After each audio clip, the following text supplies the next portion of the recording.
जिलों में 41 लोगों की हुई मौत।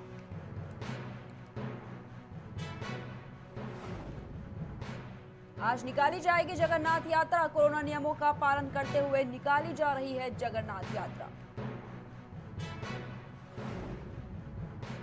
अहमदाबाद में बिना श्रद्धालुओं के निकाली गई भगवान जगन्नाथ की यात्रा। मंगला आरती में शामिल हुए अमित शाह। इटली ने जीता यूरो कप का खिताब। पेनल्टी शूट आउट में इंग्लैंड को हराया।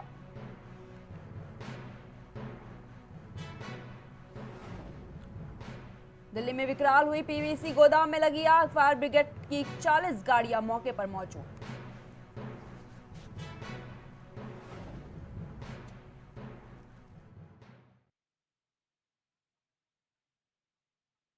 प्रिया तिवारी, शुरुआत करते हैं बुलेटिन की।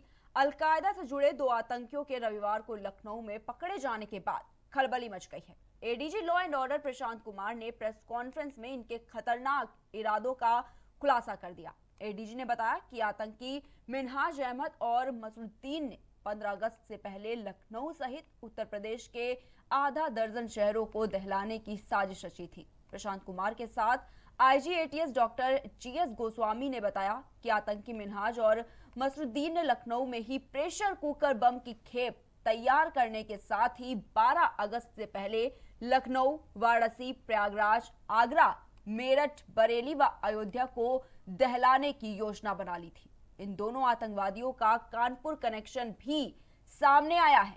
प्रशांत कुमार ने बताया कि दोनों आतंकी अंसार गजवातुल हिंद से जुड़े हुए हैं। इनके टारगेट पर उत्तर प्रदेश के सभी बड़े धार्मिक नगर थे। लोग मानव बम बनकर ब्लास्ट करने की तैयारी में थे। आपको बता दें कि इन दोनों आतंकियों का हैंडलर पाकिस्तान में है। इनको पेशावर से ऑपरेट किया जा रहा है। पेशावर में इनका हैंडलर अर्ल जैदी है।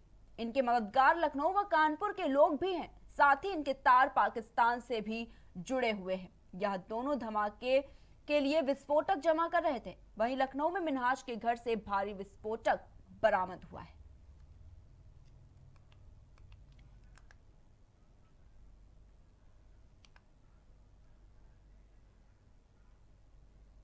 और इसी खबर पर ज्यादा जानकारी के लिए हमारे साथ हमारे संवाददाता गौरव जुड़ चुके हैं। तो गौरव, आपसे जानना चाहेंगे, जिस तरह से अलकायदा से जुड़े 2 आतंकियों को रविवार को लखनऊ में पकड़े जाने के बाद हर जगह खलबली मची है, वहीं साथ में यह भी बताया जा रहा है कि कानपुर में भी इनके कनेक्शन सामने आ रहे हैं। क्या कुछ जानकारी मिल पा रही है? बिल्कुल, लखनऊ के बाद जिस तरीके से लखनऊ में कल पूरा सर्च अभियान चलता रहा एटीएस का, उसके बाद 2 आतंकियों को पकड़े जाने के बाद जिस तरीके से लगातार पूरे उत्तर प्रदेश में जो भी एक तरीके से जिले हैं, जो भी जिलों में लगातार सभी जिलों पर इस तरीके से जो इनपुट मिल रहे थे, इनपुट के आधार पर जिलों को अलर्ट किया गया है। अलर्ट करने के बाद कानपुर पर भी लगातार अलर्ट करने के बाद एटीएस की टीम है जो वो कहीं ना कहीं उसकी निगाहें तेज हो गई हैं। अब कानपुर पर भी लगातार देर रात तक चेकिंग चलती रही। पूरा प्रशासन के जो बड़े बड़े अधिकारी हैं वो फ्लैग मार्च करते रहे और स्टेशन हो, माल हो या जो भी बड़े चौराहे हैं कानपुर के अंदर, उन पर लगातार कानपुर के अंदर देर रात तक चेकिंग अभियान चलता रहा है। कहीं ना कहीं जो कनेक्शन है उनका कहीं ना कहीं इनपुट जो है वो खंगालने में अब उत्तर प्रदेश के अंदर जो है वो पुलिस अब जुट गई है, एटीएस जुट गई है। जी गौरव, क्या कुछ जानकारी मिल पा रही है इसको लेकर, जिस तरह से सुरक्षा की दृष्टि से अगर देखा जाए तो किस तरह के वहां पर इंतजाम किए गए हैं? बिल्कुल, जब से कानपुर से जो कमिश्नर असीम अरुण हैं, उनको भी जब इस चीज की जानकारी लगी कि एटीएस का जो सर्च अभियान चल रहा है उत्तर प्रदेश के अंदर और लखनऊ के अंदर 2 आतंकियों को पकड़े जाने के बाद कानपुर की जो भी कमिश्नर हैं वो एक्टिव हो गए और जो कानपुर की पूरी पुलिस है उसको निर्देशित किया गया कि जिस तरीके के जो गतिविधियां हैं आपके इलाके पर, वहां पर एक्टिव होकर सर्च अभियान चलाइए और जो फेमस इलाके हैं वहां पर जाकर के flag march, route march, checking अभियान चलाई जाए और जो भी संदिग्ध व्यक्ति मिलता है उसको एक तरीके से पूछताछ की जाए। और जो सूत्रों से खबर है कि कानपुर के अंदर भी एटीएस की 2 टीमें एक तरीके से सर्च अभियान में जुटी हुई हैं। जी अगर बात करें गौरव, जो लोग कानपुर से आ जा रहे हैं, बाहर के लोग की बात कर रहे हैं हम, तो क्या उनको रोका जा रहा है? बिल्कुल, आपको स्टेशन हो या बस स्टेशन हो, वहां जी। पर चेकिंग अभियान चलाया जा रहा है। जो भी संदिग्ध घेरे में है उनका आधार कार्ड चेक किया जा रहा है, और बाकी भी अगर संदिग्ध घेरे में मिल रहे हैं तो उनसे प्रॉपर तरीके से पूछताछ की जा रही, कहाँ से आ रहे थे, कहाँ जाना है। इस तरीके की सारी चेकिंग अभियान कानपुर के अंदर अब चलाया जा रहा है। जी, बहुत बहुत गौरव, धन्यवाद आपका हमारे साथ जुड़ने के लिए। तो लखनऊ से खबर बता रहे हैं, आपको बता दें कि एडीजी ने ये बताया है कि आतंकी मिन्हाज अहमद और मसरुद्दीन ने 15 अगस्त से पहले ही लखनऊ के सहित उत्तर प्रदेश के करीब 6 से ज्यादा शहरों को दहलाने की साजिश रची थी। और प्रशांत कुमार के साथ में IG ATS doctor GS Goswami ने भी बताया है कि आतंकी मिन्हाज और मसरुद्दीन ने लखनऊ में ही प्रेशर कुकर बम की खेप को तैयार करने के साथ ही 15 अगस्त से पहले लखनऊ, वाराणसी, प्रयागराज, आगरा, मेरठ, बरेली और अयोध्या को दहलाने की योजना बना ली थी। और इन दोनों आतंकियों का कानपुर कनेक्शन भी सामने आया है। और इसी को लेकर हमारे साथ अभी हमारे संवाददाता गौरव जुड़े थे, जिन्होंने हमें बताया कि किस तरह से अब कानपुर में भी सघन चेकिंग अभियान पुलिस के द्वारा चलाया जा रहा है, और साथ में जो लोग कानपुर से आ जा रहे हैं उनके आइडेंटिटी कार्ड भी चेक किए जा रहे हैं।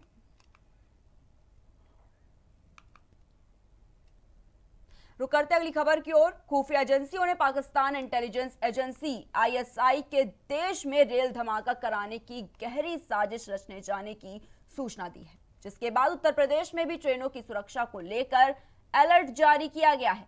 पुलिस प्रशासन व रेलवे सुरक्षा बल को आपसी सामंजस्य से चेकिंग बढ़ाने व पूरी सक्रियता बरतते जाने के निर्देश दिए हैं। सूत्रों का कहना है कि खुफिया एजेंसियों ने एक आईएसआई एजेंट के जरिए पंजाब में अपने संपर्क के युवक के माध्यम से ट्रेन में बम धमाके की साजिश रची थी। उन ट्रेन को निशाना बनाने के लिए कहा गया था जिनमें यूपी, बिहार व अन्य राज्यों के मजदूरों का आना जाना होता है। बम धमाके की आशंका को देखते हुए उत्तर प्रदेश में अलर्ट जारी किया गया है। साथ ही सभी ट्रेनों की सघन चेकिंग कराए जाने के साथ ही रेलवे स्टेशन में संदिग्धों पर कड़ी नजर रखे जाने को भी कहा गया है। उत्तर प्रदेश को दहलाने की बड़ी साजिश लखनऊ में रची जा रही थी, जिसके पीछे अलकायदा का हाथ था। आतंकी मंसूबे स्वतंत्रता दिवस से पहले कई शहरों में धमाकों के इतना ही नहीं था, और साथ में आपको बता दें कि अयोध्या, मथुरा व काशी में भी आतंकी घटनाओं का षड्यंत्र भी था। आतंकवाद निरोधक दस्ता यानी कि एटीएस ने अपनी मुस्तैदी से इस बड़ी साजिश को नाकाम किया है। साथ ही आतंकी संगठन अलकायदा समर्थित अंसार गजवातुल हिंद से जुड़े 2 आतंकियों मिन्हाज अहमद और मसरुद्दीन को लखनऊ से गिरफ्तार किया गया है। सूत्रों का यह कहना है कि कुछ भाजपा नेता भी इनके निशाने पर थे।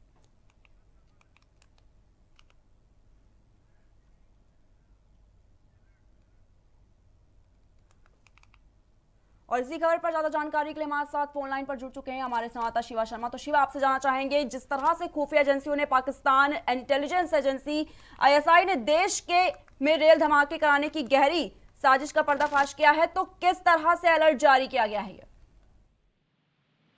देखिए प्रिया, कल देर रात ही ये दावा किया गया था कि पूरे उत्तर प्रदेश के अंदर हाई अलर्ट इसलिए घोषित किया गया है क्योंकि लखनऊ के अंदर जिस तरीके से 2 लोगों की गिरफ्तारी की गई थी अलकायदा समर्थित अंसार गजवातुल हिंद के 2 आतंकियों की, तो उन्होंने ये पूछताछ में कबूला था कि वो न सिर्फ लखनऊ बल्कि उत्तर प्रदेश के कई जिलों में धमाके की तैयारी कर रहे थे, क्योंकि उनके पास से जो भारी मात्रा पे एक्सप्लोजिव और जो तमाम सामग्री मिली थी वो इस चीज को जाहिर करती थी कि वो लास्ट स्टेज पे थे।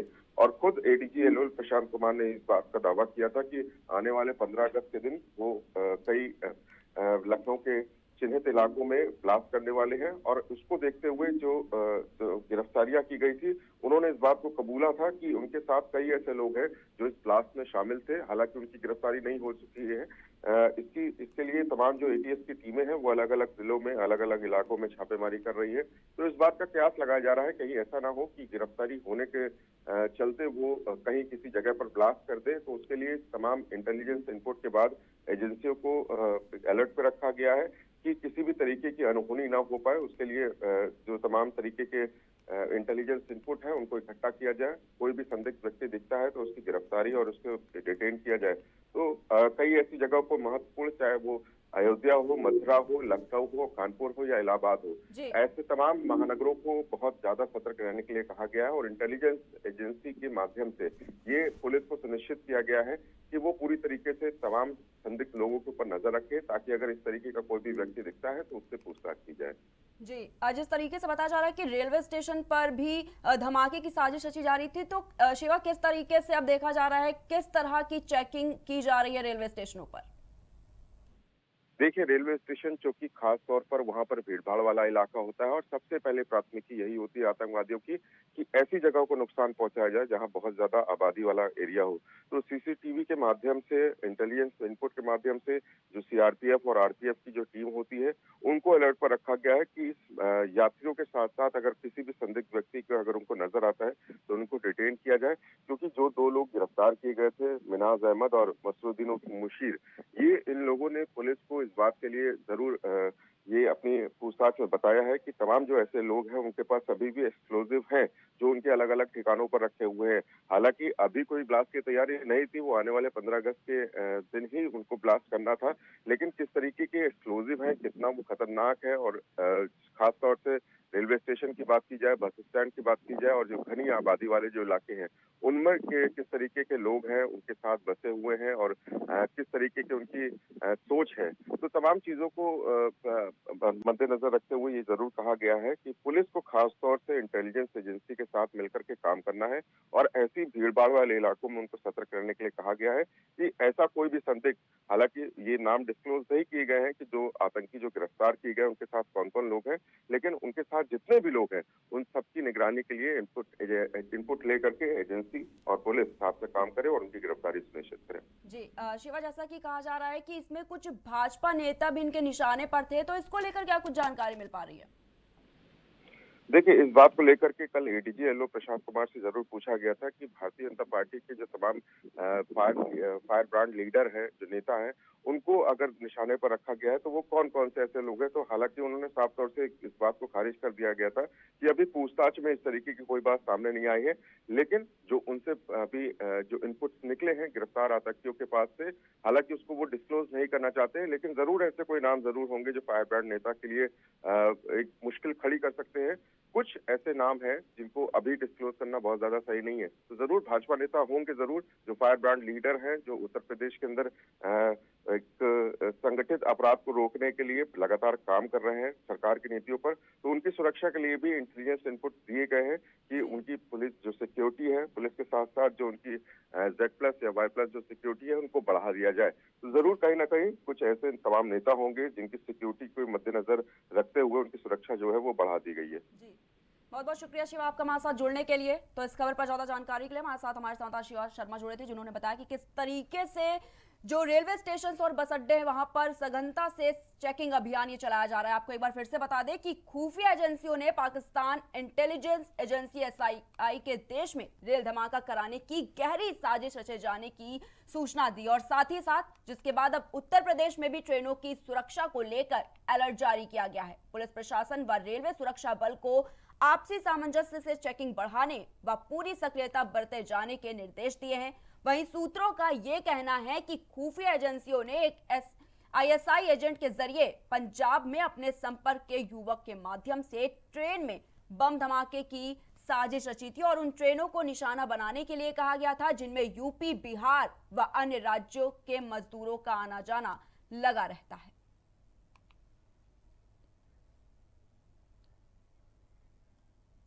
रुक करते अगली खबर की ओर। हमीरपुर के अमूद गांव में सृजन एक सोच संस्था ने मोहल्ला एजुकेशन और मोहल्ला क्लिनिक शुरू किया है। देश विदेश के स्पेशलिस्ट डॉक्टर मरीजों का चेकअप ऑनलाइन करेंगे। सृजन की टीम की फ्री दवाइयां देगी। उद्घाटन समारोह को संबोधित करते हुए सृजन एक सोच संस्था के फाउंडर प्रभात सक्सेना ने बताया है कि जब वो छोटे थे तो देखते थे कि अस्पताल तक गांव के लोग आसानी से नहीं पहुंच पाते थे। बहुत से गरीब लोग आम बीमारी से पीड़ित होने के बावजूद अस्पताल तक न पहुंच पाने और सही इलाज न मिलने के कारण गंभीर रूप से बीमार हो जाते थे।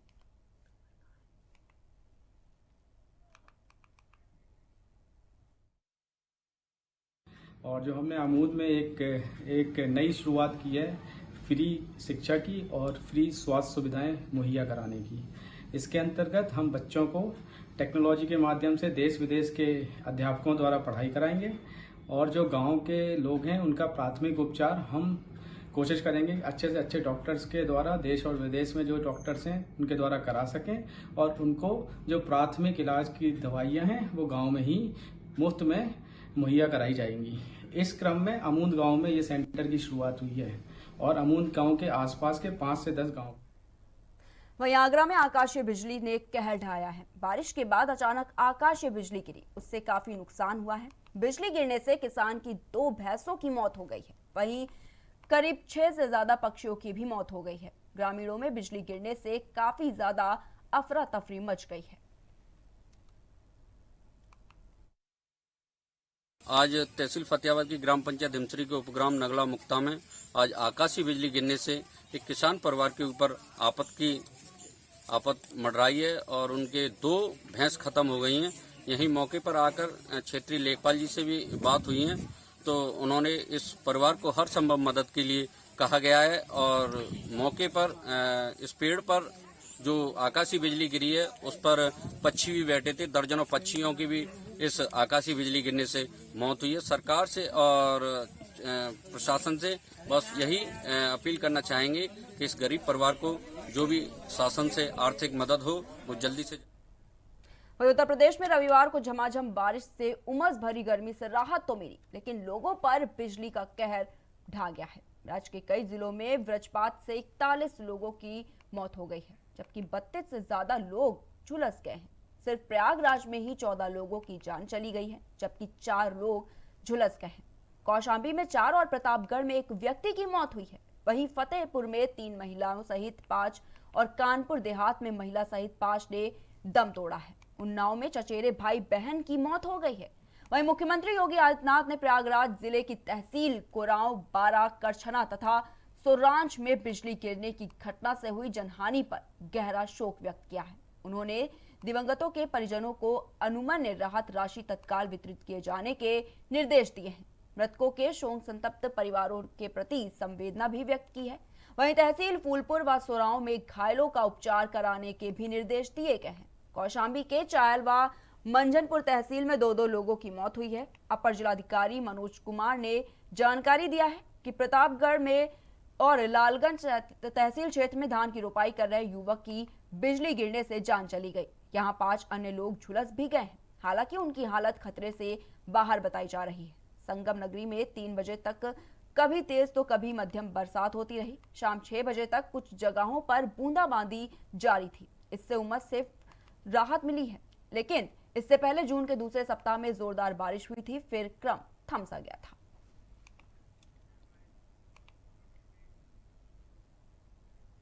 वहीं केंद्रीय मंत्री मुख्तार अब्बास नकवी 2 दिन के दौरे पर रामपुर पहुंचे हैं। मुख्तार अब्बास आज रामलीला ग्राउंड स्थित उत्सव पैलेस में जिला पंचायत अध्यक्ष के शपथ ग्रहण समारोह में शिरकत करेंगे। वहीं रामपुर पहुंचने पर कार्यकर्ताओं से मुलाकात के बाद मीडिया से भी मुखातिब हुए हैं, जहां उन्होंने जनसंख्या नियंत्रण कानून पर विपक्ष की टिप्पणी पर बोला है कि जनसंख्या नियंत्रण कानून पर जो लोग सांप्रदायिकता और सियासत का टशन करना चाहते हैं वह समाज, देश और प्रदेश के हितैषी नहीं है।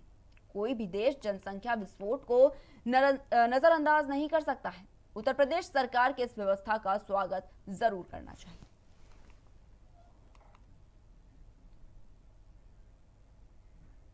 वहीं लखनऊ में संदिग्ध आतंकी गिरफ्तारी के बाद कानपुर में भी आतंकी साजिश का नाम सामने आया है। आतंकी हलचल को लेकर यूपी एटीएस को सक्रिय किया गया है, जिसके बाद से कानपुर में भी 2 संदिग्ध आतंकी को दबोचा गया है। पहली बार यहां आतंकी संगठन अलकायदा की सक्रियता के सबूत भी मिले हैं। यूपी एंटी टेररिस्ट स्क्वाड द्वारा लखनऊ में पकड़े गए आतंकवादियों से पूछताछ में कानपुर में गिरोह के कई सक्रिय सदस्य मौजूद होने की बात भी सामने आई है। तत्काल कानपुर में एटीएस की कई टीमों ने डेरा डाल दिया है। बताया गया है कि एटीएस जाजमऊ और बेकनगंज क्षेत्र से 2 संदिग्ध आतंकी को हिरासत में लेकर पूछताछ कर रही है। वहीं कई थानों की फोर्स कानपुर स्टेशन समेत अन्य जगहों पर भी अलर्ट जारी कर दी है।